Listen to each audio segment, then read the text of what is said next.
Today we're seeing almost a whole crisis, an epidemic of ADD and ADHD. Over the last 20 years, it's been increasing 5% every year, 5% every year. For now, it's somewhere in some states, 1 out of 5 boys are actually taking drugs for ADHD and ADD. In some states, it's 9 boys to 1 girl when we look at the statistics. So the statistics range differently, but generally it's 3 to 1 or 10 to 1 boys having ADD, ADHD symptoms over girls. So we're going to focus on why that is. We're going to focus on what creates ADD. We're going to focus on an ADHD. We're going to focus on what it is, how we created it, where it started, and then what you can do about it. Because the solutions are very simple, and the solutions are non-toxic, non-drug solutions. All the remedies that I suggest are non-toxic and non-drug. Toxins and drugs as a remedy is not my expertise. I only know how to help you help the body. That's what good health should be, is how can you help your body be healthier. And ADD, it's a disorder. It's very common today, attention deficit disorder. When I first became aware of it, it was in the 90s. The term was starting to be used, and I started to research it and realized that every man who came to me for counseling actually had these symptoms of ADD, attention deficit disorder. Attention deficit. What were the women's biggest complaints? What are they still today? Their biggest complaints of men is men don't listen. They run out of attention very quickly. And if you understand what attention deficit disorder symptoms are, I'll go through them briefly. You'll see that they're kind of normal boy symptoms, normal men's symptoms, but exaggerated. That's the problem here. You take a condition and you exaggerate it and it becomes a disorder. And it is a disorder, but it's overly, in response to this disorder, now suddenly they're giving out medications which do not cure it, do not help it. It can take away symptoms for a while, but actually can make the condition worse. So what are some of the symptoms of ADD, ADHD? Being disorganized, you're kind of spaced out, you don't remember things, you run into a room and you're going to do something and then you start doing something else. And then before you finish that, you start something else. So that's one of the symptoms. That's called ADHD inattentive. Somebody's talking, you get distracted. You can't stay on task. You talk to your child and they just don't hear you.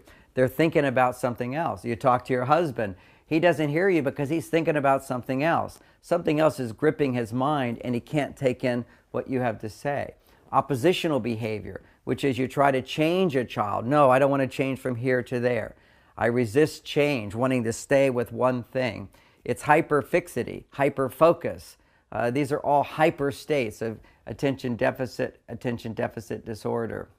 Also, you've got hyperactivity, which is, particularly for young kids up to about puberty, it shows up this way, which is they're just busy moving their body all the time. They got to keep their body moving. At puberty, it kind of changes. The condition is still there. Their brain is thinking that way, but now a part of the brain opens up to where they can actually be solving problems and doing things in their head as opposed to having to do things in their body.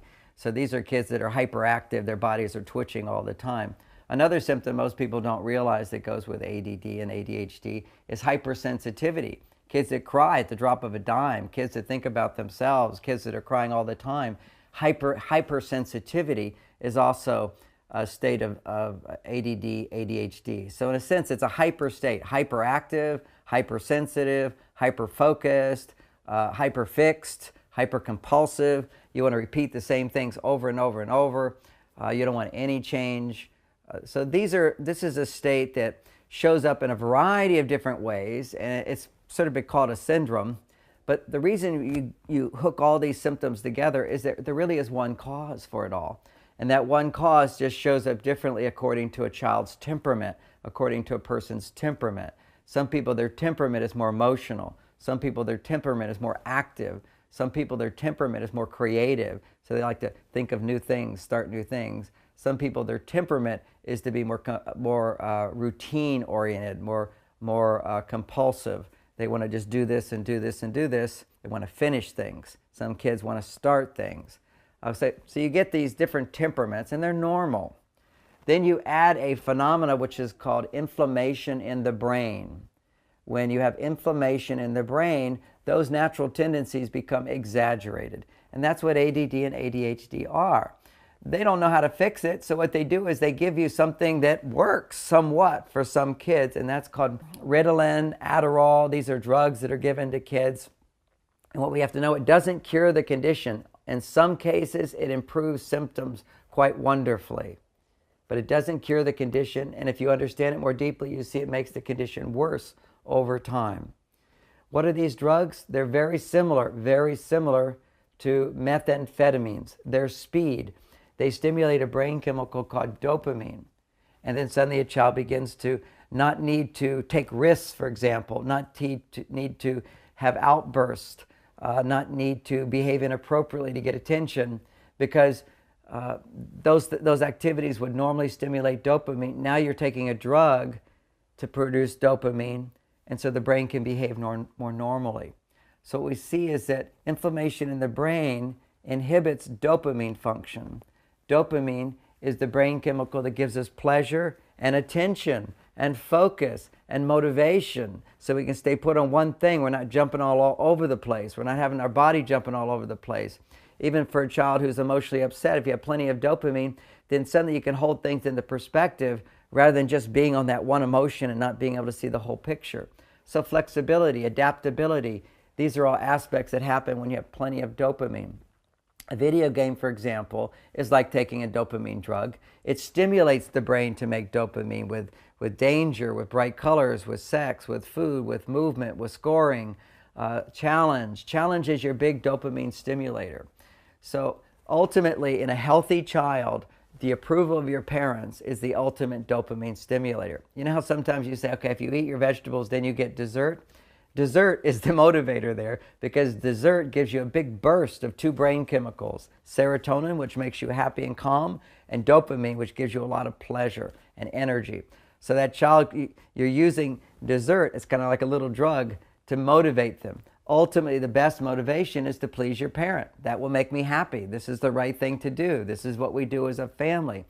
Those motivators are being lost like background noise to a rock band playing really loud, which is these dopamine stimulators that our children are faced with all the time. So what we want to do is have a better understanding of it. Where does it come from? Primarily, why do we have this increasing amount? Well, while ADD and ADHD symptoms are increasing in our society, what we see is that pregnant mothers have higher blood sugar. High blood sugar causes something, insulin resistance, and insulin resistance actually inhibits the release of dopamine in the brain. So high blood sugar also causes inflammation in the brain, in the mother's brain, but it also affects the child's brain while it's developing. So the child is born with inflammation. They have these symptoms of ADD to various degrees. It tends to start getting worse and worse and worse. It can be stopped by removing the inflammation in the brain. One of the simple remedies for this, for example, that most people don't know, simple remedy, is vitamin C and grapeseed extract. Grapeseed extract is known to take away inflammation in the body. Vitamin C is known to take away inflammation in the body. Grapeseed extract actually activates the vitamin C even more, so it doesn't go right through your body.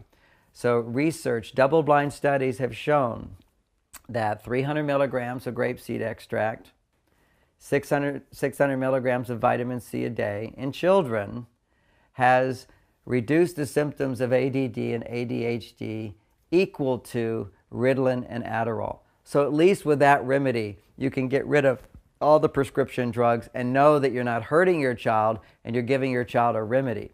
There are certainly other factors involved in terms of treating ADD and ADHD at any age, but the very foundation, just so we can stop giving our children drugs. Who wants to give your child methamphetamines? These are Class C narcotics, as the FDA has said. This is not what you want to be giving your child, period. And I know so many parents go, but it helped. Guess what? There's an alternative now. Vitamin C and grapeseed extract. That is the first step. That doesn't do everything, but at least it's better than drugs. And another discussion, I will share with you other remedies that can even help it more.